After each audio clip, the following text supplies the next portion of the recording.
Bienvenidos a El Grimorio de Riggs. En el episodio de hoy les relataré 3 relatos que ustedes me han enviado amablemente. Si aún no he contado tu relato, no te desanimes, ya llegará tu momento. Afortunadamente son muchos los hijos e hijas de la noche que me hacen llegar sus experiencias o relatos que alguien más les contó, así que aún tengo varios en stock. Te recomiendo que no te pierdas los directos aquí en YouTube, pues ahí es donde cuento los relatos que me envían que son demasiado cortos para contarlos en un video como este. Por favor, no te pierdas el directo especial que se llevará a cabo el día sábado 31 de octubre para festejar Halloween, pues ahí estaré leyendo muchos de los relatos más cortos e interesantes que me han hecho llegar hasta ahora. Muchas gracias de corazón a todos y cada uno de ustedes que han tenido la confianza de compartir sus experiencias paranormales con nosotros. Si eres nuevo, te recuerdo que abajo en la descripción de este video encontrarás los links a mi cuenta de Instagram, mi página de Facebook, mi perfil en Spotify, mi canal en Twitch y mi correo electrónico para que me hagas llegar tus experiencias.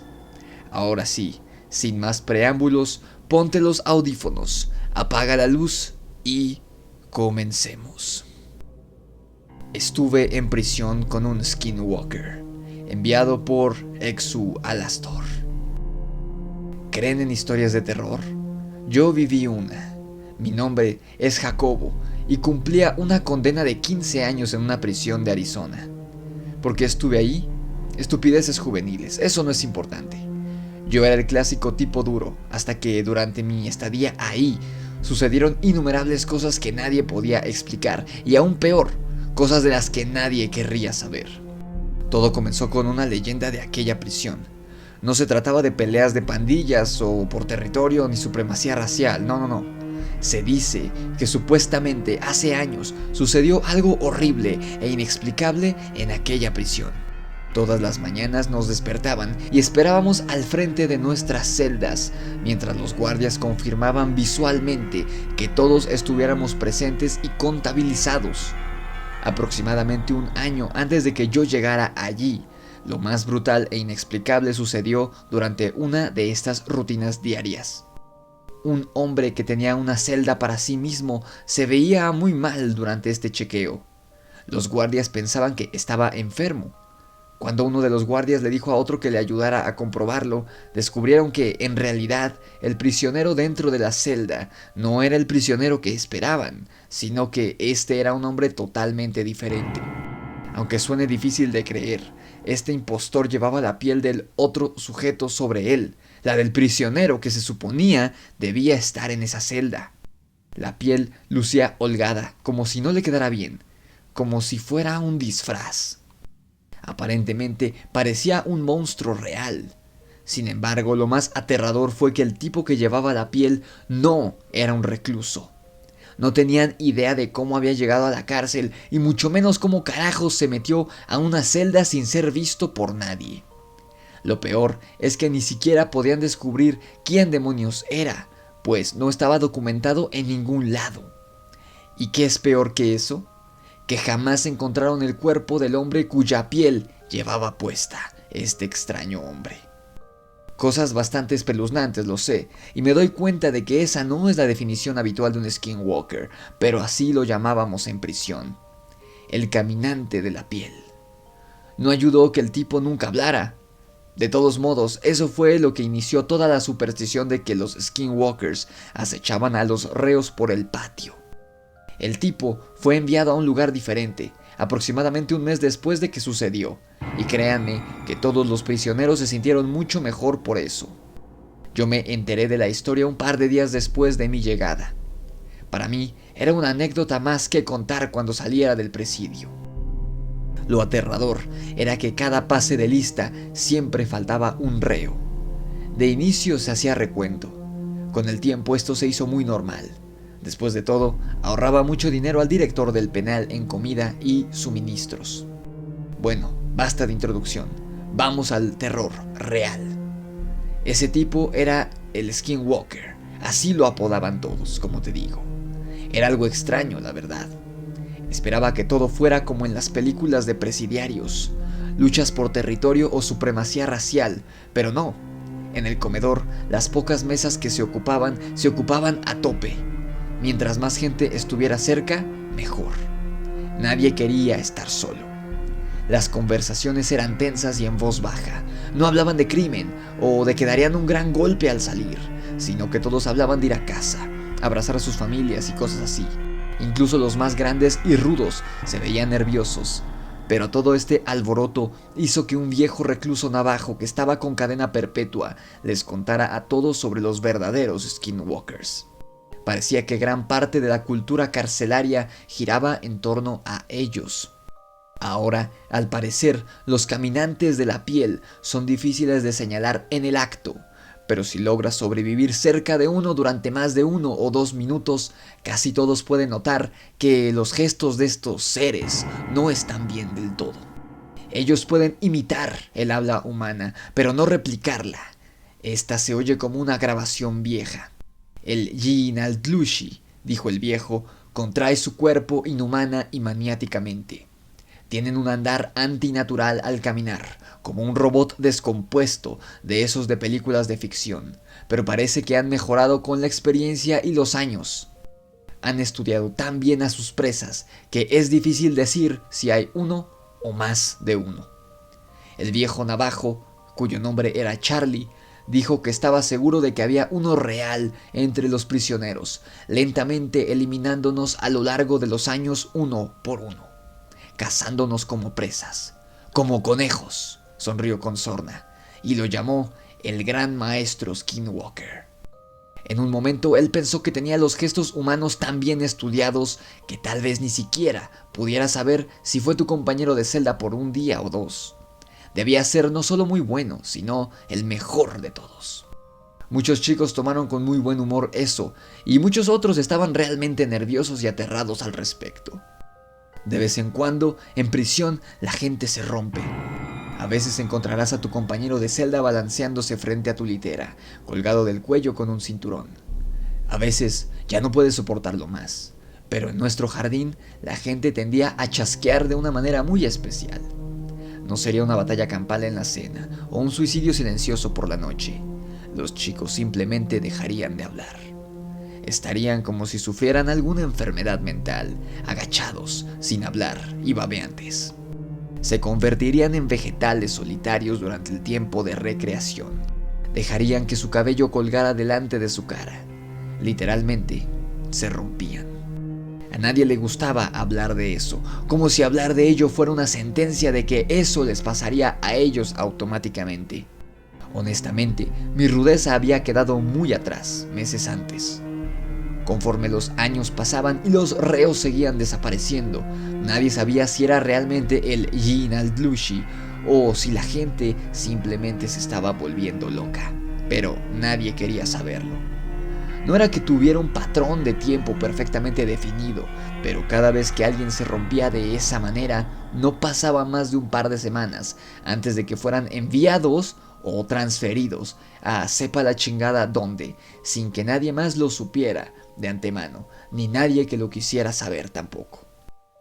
Y si creen que eso era lo peor, aún no les cuento sobre los terrores nocturnos. Rato después de que se apagaran las luces en los bloques de celdas, ráfagas de sonido cortas y fuertes resonaron a través de mi bloque durante todas las horas de la noche de forma regular. Sonaba como una mezcla de chillidos de cerdos muriendo y clavos en una pizarra. Los malditos guardias nos encerraban y nunca hacían rondas nocturnas. A diferencia de otras prisiones, cuando los guardias piden silencio, los pasillos de noche se quedaban desiertos. Las cosas más aterradoras pasaban mientras la madrugada avanzaba. Había sombras y se escuchaban pasos. Susurraban un nombre al azar, aunque todos escuchaban el suyo, como si te susurraran al oído. El bloque estaba vagamente iluminado por la noche, por unas pocas luces que colgaban del techo fuera de las celdas, o la mortecina luz de la luna. Se escuchaban risas y murmullos, y seguido de esto se veían sombras revolotear sobre las paredes. En una ocasión regular, cuando definitivamente no había guardia cerca de mi celda, yo vi esto. Otra vez cerca del final de mi oración me desperté. Miré a la pared de atrás y encontré la silueta perfecta de una persona de pie junto a mi litera. Pero cuando miré, mi compañero de celda estaba dormido y afuera de la celda no había nadie. Y los pasos. Todos lloriqueaban cuando escuchaban esos malditos pasos. Eran quizás la parte más aterradora durante la noche. A veces se escuchaban pasos impíos y rápidos. Sonaban como pies mojados golpeando el suelo de losa pulida. Lo que sea que los causara, más que correr, sonaba como si volara de un extremo del bloque al otro en un sprint muerto y veloz. Lo que haya sido era inhumanamente rápido. Si por maldita mala suerte estabas aún despierto antes de que comenzara a correr, cuando escuchabas los pasos a un lado de tu celda y girabas la cabeza para ver esa maldita cosa pasar, sonaba como si ya estuviera 3 celdas más allá de la tuya y jamás lograbas ver nada. Todos odiaban los pasos y siempre estuve de acuerdo, y pensé que de todo lo que pasaba por las noches en esa prisión, definitivamente eso era lo peor. Después de pasar por ese infierno por 15 malditos años de mi vida, finalmente fui liberado de ese lugar hace aproximadamente un mes, y tengo más historias de las que puedo o quisiera contar. Juro que casi pensé que era mi turno de romperme aproximadamente una semana antes de que me dieran de alta. Mi compañera de celda y un buen amigo mío, ambos se rompieron de la misma manera, casi al mismo tiempo. Quedaron literalmente como vegetales. Les puedo jurar que no dormí en una semana entera. Bueno, por supuesto que dormí, pero nunca más de unos minutos a la vez. Nunca le volví a dar la espalda al chico, y como si no hubiera ya suficiente terror en el ambiente, me desperté una noche y vi cómo de alguna manera mi compañero de jaula caminaba torpe y frenéticamente, arrastrando su cuerpo a través de los barrotes de nuestra celda. Para que me puedan entender, no puedes pasar nada por los barrotes que sea más ancho que tus hombros. Eso no era lo perturbador. La peor parte era cómo se contorsionaba cada vez que rebotaba de vuelta al interior de nuestra celda. El día de mi liberación, no le dije ni una palabra a mi compañero. Solamente quería salir de ese maldito lugar. No lo podía creer, pero había sobrevivido a 15 años de peleas en la cárcel, disputas entre pandillas y, por lo que sé, incluso a los secuestros de skinwalkers. Salí por la puerta de enfrente, por fin, como un hombre libre. Respiré el aire puro por primera vez en década y media. Me dirigí a la carretera para pedir aventón, sonriendo y tranquilo. Mientras caminaba por la cerca hacia el patio de recreo, vi a mi compañero de celda, parado, solo, como lo había hecho durante la última semana más o menos. Tristemente, negué con la cabeza, sin saber si ya era él o si había permanecido roto. Volví a echar un último vistazo al patio, esta vez desde el otro lado de la cerca, y maldita la hora en que lo hice. Ahí, parado solo, al otro lado del patio, estaba Charlie, el viejo indio navajo, diciéndome adiós con una garra deforme y peluda. Paso seguido, se encorvó, mirándome y dirigiéndose amenazante a los otros presos con su cuerpo retorcido y moviéndose, contorsionando su cuerpo de manera maníaca e inhumana. El abuelo de Íñigo, enviada por Isra Ramos. Esta historia me la contó hace ya unos 25 años un amigo mío llamado Javier. A menudo, al llegar el mes de julio, Javier y yo pasábamos largas tardes de verano juntos, y en una ocasión nos contó algo a mí y a otro gran amigo nuestro, que, según él, era su mayor secreto. Realmente nunca supe si era del todo cierta o no, pero sin duda, esta historia quedó grabada para siempre en mi cabeza. Antes de escribir esto, le pedí permiso para contarlo, e incluso me ayudó a recordar algunos detalles de ese día. Por eso mismo, he cambiado los nombres de las personas que intervienen en ella, incluido el suyo, para mantener el anonimato de todos. Bien, Javier nos contó que hacía 2 años, cuando él contaba apenas con unos 11 años de edad, se fue a pasar un fin de semana a la casa de campo de los abuelos de su mejor amigo, quien se llamaba Íñigo. Esta casa estaba ubicada en una región de León, más concretamente una conocida como El Bierzo, un pueblo de España que tiene algunos parajes bastante alejados y rodeados de bosques. Su abuela tenía muy mal una rodilla debido a la edad, y apenas si se podía mover. A menudo, debido a esto, iban los fines de semana su madre y él para ayudar a su abuelo a cuidarla. Alguna vez, él había invitado a Íñigo a pasar una noche de sábado en su casa para jugar videojuegos o ver películas, pero en cambio, cuando Javier le había comentado de ir algún fin de semana a la casa de campo donde solía ir Íñigo con su madre, este siempre contestaba que su abuela estaba a menudo muy enferma. Como habrá notado, este chico vivía con su madre, ya que sus padres estaban separados, y cuando iban de fin de semana solían juntarse allí sus abuelos, su madre y él. Llegó el 11º cumpleaños de Íñigo, y este le comentó a nuestro amigo Javier que, tras insistirle, su madre le había dado permiso para llevarlo a pasar el fin de semana con ellos, y así celebrar su cumpleaños juntos. Tanto Javier como Íñigo estaban muy contentos cuando le dio la noticia. Aquel sábado la pasaron muy bien. Estuvieron jugando al balón en una pista de fútbol que su abuelo le había construido a Íñigo, y luego comieron tarta por la tarde. Javier nos contó que la abuela de su amigo era una mujer muy simpática y atenta, pero que su abuelo era algo serio, y que apenas si le había dirigido la palabra desde que había llegado por la mañana. El hombre se había pasado el día en una caseta de madera cerca del campo de fútbol, viendo cómo jugaban, mientras arreglaba algo en una de las ventanas y pulía algunas maderas de la cerca.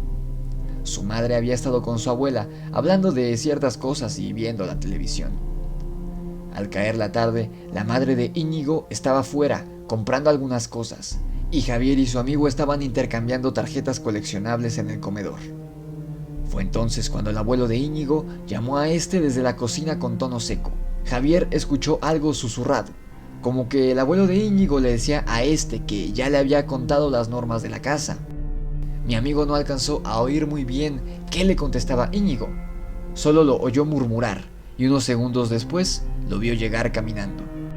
Este le dijo que su abuelo le había recordado que le dijese que si tenía que usar el baño por la noche, usara siempre el de la casa y no el que estaba afuera. Era cierto que durante el día, mientras jugaban al fútbol, Javier recordó que habían estado usando un pequeño baño en obras, en una caseta, muy cerca de la caseta en donde había estado trabajando el abuelo de Íñigo. Aquel baño de la caseta estaba a unos 100 metros fuera de la casa. Javier le dijo que lo había entendido. Aún así, antes de subir a las habitaciones, recuerda que el abuelo se acercó a los dos y muy serio se dirigió a él para decirle: al baño de afuera no vayas, siempre al que está dentro de la casa. De día sí, pero no de noche. De noche no se sale de la casa. Javier nos contó que no entendía muy bien todo aquello, y que le incomodó la seriedad y lo tosco del tono de voz del abuelo hacia él. Aún así, se retiraron al cuarto y se dispusieron a jugar un poco a los videojuegos antes de dormir. Eran ya casi las 6 de la tarde. Unos minutos más tarde, a Javier le entraron ganas de ir al baño, y entre la penumbra que comenzaba a darse en la casa debido a que era invierno, y guiándose por la poca luz que entraba por la ventana del cuarto, se dirigió hacia el baño de la casa. Entonces oyó cómo los abuelos estaban aún en la planta baja y hablaban entre ellos junto con la madre de Íñigo. El abuelo parecía enfadado, y Javier no pudo evitar quedarse quieto en el pasillo para escucharlos sin hacer ruido. El abuelo repetía que no entendía por qué invitaban a amigos esas noches, que no era bueno y que era de descerebrados. La madre de Íñigo le replicaba, diciendo que el mismo peligro corría ese niño, o sea, mi amigo, que su nieto y ella misma, y que no podía prohibirle a su hijo ser un niño. Nos contó que regresó del baño algo preocupado debido a lo que había escuchado, pero no quiso decírselo a Íñigo. Ya por la noche, Javier se despertó de nuevo para ir a hacer sus necesidades mientras Íñigo dormía, y desde la ventana del cuarto de baño escuchó un ruido en la puerta de abajo de la casa, como si alguien la hubiese abierto y cerrado. La ventana del baño, la cual estaba abierta, daba hacia el patio delantero, desde donde podía verse el bosque y a lo lejos la caseta y el campo de fútbol donde habían estado jugando aquella tarde. Entonces Javier miró por dicha ventana y vio al abuelo de Íñigo caminando en la noche. Salía de la casa, sin camiseta, solo usaba unos pantalones cortos y estaba descalzo. Llevaba algo en la mano, una bolsa, pero no llegó a ver bien qué había dentro de esta. Javier se asustó bastante porque no entendía qué estaba haciendo aquel hombre caminando en esa dirección en la penumbra, pero lo que le heló la sangre fue que de repente el hombre detuvo el paso. Se quedó unos segundos ahí, plantado, y comenzó a mover la cabeza de manera extraña, como si estuviese olfateando algo. Entonces el viejo se giró hacia él y le miró fijamente mientras torcía su cabeza de forma poco natural. Javier nos dijo y nos juró que sus ojos brillaban como los de los perros por la noche. Una visión que, a día de hoy, aún le pone los pelos de punta a recordar. El hombre hizo una extraña mueca con su cara, torciendo su boca, como si estuviera enfadado, mostrando los dientes. Javier se apartó de la ventana asustado y corrió a meterse bajo las sábanas de su cama. Nos contó que no podía dormir y que, aunque le daba mucho miedo, miró vagamente por la ventana del cuarto para ver si el abuelo aún seguía ahí, pero ya no estaba. Al poco rato escuchó golpes lejanos. Sonaban como extraños ruidos que provenían en dirección de la caseta. Nos juró que incluso le pareció oír gritos ahogados de lo que parecía ser un hombre. Estaba muy asustado, mientras Íñigo seguía durmiendo como si nada. Los perros del vecindario ladraban en la lejanía. Le costó mucho dormir, pero finalmente cayó rendido y despertó a la mañana siguiente con dolor de cabeza. Ya mientras desayunaban, la madre y la abuela de Íñigo hablaban de sus cosas, pero no habían visto aún aparecer por allí al abuelo en toda la mañana. Javier estaba asustado. De repente se abrió la puerta y allí estaba el hombre, con una camisa abierta con el pecho descubierto y una bolsa vacía en la mano. Su madre y su abuela le saludaron y éste entró directo hacia adentro de la casa. Javier pudo ver cómo lo miraba muy serio mientras pasaba a su lado. Por la tarde ya iban en coche de nuevo a la ciudad. Javier estaba aliviado de salir de aquella casa a la que nunca quería volver. Antes de llegar, la madre de Íñigo se paró a echar gasolina, y mientras ellos dos estaban dentro del coche solos, Íñigo se giró y le dijo: «Mi abuelo me ha dicho que le viste». Javier no sabía qué decir, pero finalmente asintió, y le explicó que le había visto salir de la casa, pero nada más. «Él no quiere que nadie lo sepa porque es un secreto, pero tú eres mi amigo y quiero contártelo. Mi abuelo es un lobizome, pero no pasa nada. Siempre se encierra y nosotros cerramos la casa también». Javier nos contó que él no dijo nada en ese momento. Se quedó ahí, callado, temblando, mientras la madre de Íñigo regresaba y entraba en el coche.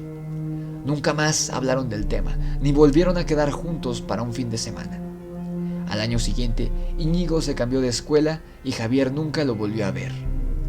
Nuestro amigo Javier dice que no sabe si lo que le contó Íñigo es cierto o si simplemente su abuelo estaba demente, pero que desde entonces él nunca ha salido de noche por el bosque pasadas ciertas horas y que no lo hará jamás. El libro rojo, enviado por Adolfo H.M. Para comenzar, me gustaría comentar que a mis amigos y a mí nos gustan los temas paranormales. De niños nos juntábamos en casa de alguno para escuchar el programa de La Mano Peluda, y ya de adolescentes nos gustaba ir a unas cuevas que se encontraban en la parte alta de un cerro donde se decía que hacían ritos satánicos, y alguna vez fuimos a jugar a la Ouija a medianoche afuera de una de ellas, aunque esa vez no sucedieron cosas extrañas. En fin, este relato comenzó por una amiga que regresaba de una fiesta una noche. Siempre nos juntábamos en la banqueta a un lado de su casa. En cuanto llegó, se metió a cambiar y salió con nosotros, y de inmediato nos contó sobre un juego que le habían enseñado en dicha fiesta. Nos dijo que era como la Ouija, ya que podías hacer preguntas, solo que este juego implicaba un libro, pero con la particularidad de que tenía que ser completamente rojo en su cubierta, o lo más rojo que se pudiera. Nos preguntó si queríamos probarlo, y todos dijimos que sí, así que ella se metió a buscar el libro en su casa y jugamos ahí mismo en la banqueta. Las reglas que nos explicó eran las siguientes. Primero, por supuesto, el libro rojo puede ser de cualquier tema. Yo jugué 2 veces este juego con 2 libros diferentes, y recuerdo que el primero estaba relacionado con economía. Segundo, sentarse con las piernas cruzadas formando un círculo, donde nuestras rodillas estuvieran siempre en contacto. Antes de cada pregunta, se tenía que repetir la frase libro rojo, seguido de la pregunta. Esto se hacía con los ojos cerrados y se hojeaba el libro con una mano, y al terminar la pregunta se señalaba una página al azar con el dedo índice de la otra mano. Cuarto, ahora se tenía que leer la oración sobre la que hubiera quedado el dedo. Quinto, antes de iniciar y terminar se tenía que pedir permiso al libro, tanto para iniciar como para terminar la conexión. También se debía pedir permiso cuando alguno de los que estaba jugando quería salir. Bajo estas reglas empezamos a jugar, y como nunca falta, había quien no se lo tomaba en serio y hacía chistes al respecto. Los demás nos molestamos porque sí queríamos probar el juego. La verdad es que al inicio las respuestas no nos hacían mucho sentido y yo me estaba desanimando. Las preguntas que hacíamos eran muy generales y teníamos prohibido hacer preguntas tipo ¿cuándo me voy a morir? Y cosas por el estilo. Al estar leyendo un texto que seleccionas al azar, queda mucho a la interpretación. En esta parte hubo 2 ocasiones en las que encontramos un poco de sentido a las respuestas, pero nada más. Después de un rato nos tomamos un descanso. Durante este inter llegó otro amigo que era el más escéptico del grupo y cuya abuelita vivía enfrente de donde estábamos jugando. Primero se burló de nosotros y después dijo que quería probar. Cuando empezamos la segunda ronda de preguntas ya estaba incluido este amigo. Las respuestas seguían siendo vagas y de pronto su abuelita le habló, él se paró y fue a la casa de ella. Todos nos molestamos porque existía la regla de pedir permiso antes de levantarse del círculo. El chiste es que el amigo regresó y nos dijo que se quería volver a unir. Le reclamamos, pero lo aceptamos de vuelta. Siguieron las preguntas y ya habíamos agarrado práctica para interpretar las respuestas, aunque éstas seguían siendo raras. En eso estábamos cuando este amigo se volvió a levantar sin avisar, se fue a la casa, regresó y dijo que lo había hecho porque le había dado sed. Nos volvió a decir que quería seguir jugando, pero nosotros ya no lo queríamos incluir. A una amiga se le ocurrió preguntarle al libro si se podía volver a unir. Ella hizo la pregunta y fue aquí donde todo se empezó a poner bueno, pues esta vez la respuesta fue: un mocoso insolente que interrumpe la conversación no es bienvenido. Para este momento todos nos quedamos sorprendidos, porque era la primera vez que daba una respuesta concreta. Esto nos motivó a seguir jugando, pero volvimos a las respuestas que requerían una interpretación. Esto fue todo lo que pasó esa primera vez que jugamos. Como nos habíamos quedado picados, volvimos a jugar al día siguiente con un libro rojo diferente, para probar si obteníamos un resultado parecido al del día anterior. Esta vez, mientras jugábamos, llegó otro de nuestros amigos que acababa de salir del trabajo. Llamémosle Hugo.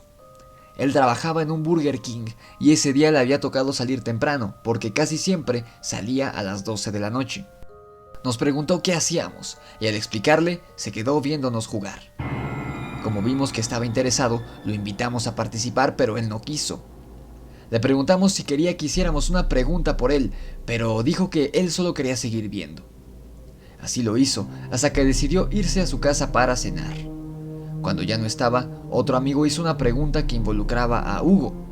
La verdad ya no recuerdo cuál era esta pregunta, solo que tenía que ver con él. La respuesta fue la siguiente: el muchacho flacucho que llega cansado del trabajo. Y para nosotros, claramente, aquella respuesta hacía referencia a Hugo. Hasta aquí fue nuestra primera experiencia con el juego del libro rojo. Quedamos en volver a jugar el siguiente fin de semana, pero nadie se acordó o no quiso volverlo a hacer, porque no se volvió a mencionar nada al respecto. La siguiente vez que escuché del juego fueron pasados ya unos años, cuando estaba en la universidad. Yo estaba en una clase realizando una práctica en equipo, cuando de pronto la maestra lanzó una pregunta al grupo: ¿alguien ha jugado el juego del libro rojo? Nadie contestó y preguntaron qué era eso. La maestra trató de cambiar de tema, no sin antes volver a preguntar: entonces, ¿nadie lo conoce? Aquí fue cuando yo levanté la mano y me pidió que explicara a los demás de qué se trataba. Les comenté lo que sabía de forma rápida y a grosso modo lo que me había sucedido jugando, lo que les acabo de contar. Una compañera le preguntó a la maestra el porqué de la pregunta y nos contó lo que le había pasado a ella. La maestra platicó que 2 semanas antes había tenido una reunión con unos amigos de sus tiempos en la universidad y le había acompañado su esposo. En el transcurso de la noche, alguien propuso jugar al libro rojo. La maestra cuenta que aceptó por curiosidad, al contrario de su esposo, quien no creía en ese tipo de cosas.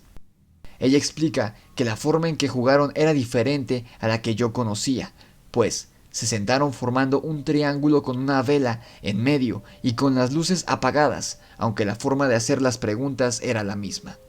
De vez en cuando su esposo hacía comentarios en contra del juego, hasta que en una de las respuestas el libro lo amenazó. A la semana siguiente, su esposo tuvo un accidente, y al momento que la maestra nos lo estaba platicando, él se estaba recuperando de dicho accidente.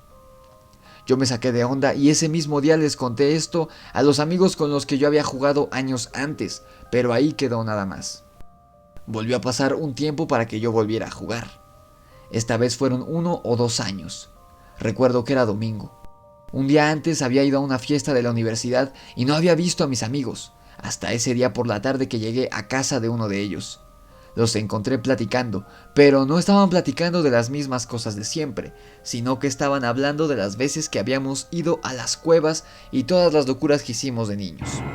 Después de un rato, me contaron que un día antes se habían puesto a jugar todo tipo de juegos paranormales. Hicieron una ouija de papel, jugaron con el diccionario, el hilo rojo y las tijeras, Charlie Charlie y otro con unos papeles con las letras del abecedario. En fin, todos los que se les ocurrieron y conocían. Habían querido jugar al libro rojo, pero no se acordaban de las instrucciones, más que nada de las nuevas que yo les había comentado y que me había enterado por mi maestra de la universidad. Les dije que no me acordaba y pregunté por qué querían jugar si ya un día antes habían estado probando con los otros juegos. Me estuvieron insistiendo hasta que accedí a explicarles nuevamente, pero también les aclaré que yo no iba a jugar.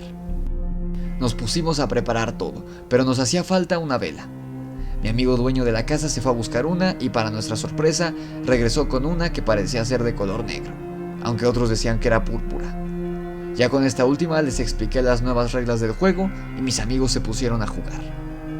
Yo seguía un poco cansado por la desvelada, así que me estaba quedando dormido en una silla que se encontraba en una esquina del cuarto, mientras ellos estaban jugando en el centro del mismo. En una de esas veces que desperté, me di cuenta que ya estaban haciendo preguntas que se consideraban fuera de las reglas. Cada vez que era el turno para preguntar de uno de ellos, a quien llamaremos Pepe, los demás se le quedaban viendo. Yo no sabía por qué, hasta que me di cuenta de que Pepe estaba pidiendo que quien les estaba contestando se manifestara. Pepe era de esas personas que no creen en estos temas, e incluso a veces se burlaba. Cuando por fin estaba haciendo la petición en uno de sus turnos, los demás lo interrumpieron, pero en ese momento yo vi como una muleta que estaba recargada contra la pared se puso recta como por 2 segundos, para posteriormente caer sobre un sillón en el que estaba acostado otro amigo. Todos se espantaron y pensaron que el que estaba acostado en el sillón era el que la había tirado. Les comenté lo que vi, pero no me creyeron y pensaron que solo los quería espantar. Siguieron jugando y Pepe seguía de necio queriendo la manifestación del ser. Debido a esto, 2 de los jugadores pidieron dejar de jugar. Como solo iban a quedar 2 y según mi maestra para jugar se necesitaba formar un triángulo, me pidieron que me uniera para poder ser los 3. Yo no quería, pero al final de cuentas accedí con la condición de que no volvieran a pedir la mentada manifestación. Llevábamos 1 o 2 rondas de preguntas cuando volvió a ser el turno de Pepe y de inmediato él comenzó a pedir la manifestación, pero esta vez volvió a ser interrumpido, no por nosotros, sino por un ruido muy fuerte. Detrás de nosotros había un librero y entre las cosas que tenía había una lata de metal de galletas en la que había lápices y otras cosas. Sobre esta lata cayeron unas canicas que se encontraban en uno de los estantes de arriba. Ahora no se podía culpar a nadie, ya que todos estábamos retirados del librero y la mayoría estaban de espaldas, y aunque yo estaba de frente, no pude ver lo que había pasado por estar atento a Pepe. Obviamente nos pusimos tensos y decidimos dejar de jugar, pero recordemos que, según las reglas, primero se debe pedir permiso antes de hacerlo. En eso estábamos cuando una de las respuestas del libro hizo mención a una niña que se encontraba en la puerta de la casa esperando entrar. Para mí, esto no tenía sentido, pero un amigo de los que no estaba jugando se levantó súbitamente y dijo que se tenía que ir.